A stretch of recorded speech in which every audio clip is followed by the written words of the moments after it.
And what we experience. It's a perspective అనమాట. మీరు తీసిన సినిమాలు అంటే పంజాయ్ కానీ బిల్లా ప్రతిదీ కూడా పెద్ద స్టార్స్తో తీశారు. ఇప్పుడు వస్తున్న సినిమాలన్నీ కూడా పాన్ ఇండియా మూవీస్. ఏ డైరెక్టర్ పాన్ ఇండియా లెవెల్లో ఆలోచిస్తున్నారు.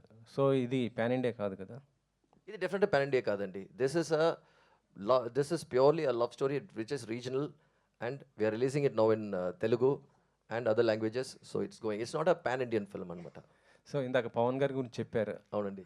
ఆయనలో అంటే ఆయన పొలిటీషియన్ అవుతారని నేను ఎక్స్పెక్ట్ చేశారు అప్పట్లో ఆయన అలా చూసినప్పుడు అబ్జర్వేషన్. లేదండి, ఇప్పుడు జనరల్గా మాట్లాడేటప్పుడు మనకు ఒక ఫీలింగ్ ఉంటుంది. నాకు ఆ ఫీలింగ్ ఉండింది అనమాట. కానీ తన దగ్గర అడగలేదు, చెప్పలేదు. So I had that feeling. ఎందుకంటే ఏదైనా ఒక ప్రాబ్లం ఏదైనా ఉంటే ఒక ప్యాషన్తో మాట్లాడతారు చూడండి. సో అప్పుడు నాకు అనిపించింది అనమాట. కానీ ఇప్పుడు సార్ వచ్చి అనౌన్స్ చేసిన తర్వాత, ఎందుకంటే సార్ ఆ పొలిటికల్ టచ్ ముందు నుంచి ఉండిందనమాట. సో అది నాకు అంత డీటెయిల్ తెలీదు, కానీ నాకు ఆ ఫీలింగ్ ఉండింది. సో తను అనౌన్స్ చేసి ఇప్పుడు డిప్యూటీ సీఎం అయ్యేటప్పుడు I'm not surprised. I'm very happy.